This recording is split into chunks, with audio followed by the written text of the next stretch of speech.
Welcome back to another technical deep dive here in the debug zone.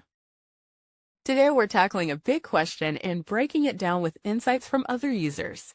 Hopefully this clears up some misconceptions and helps you get the answer you need.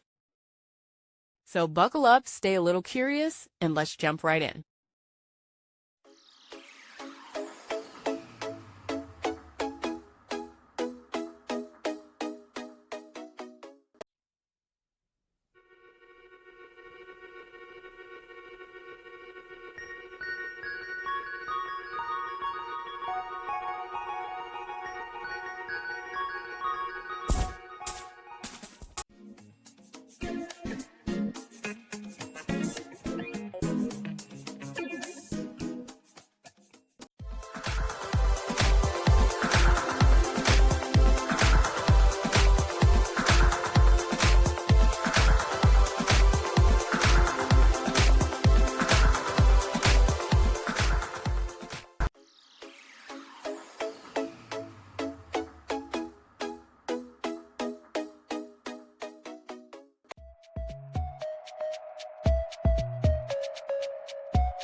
And that's a wrap.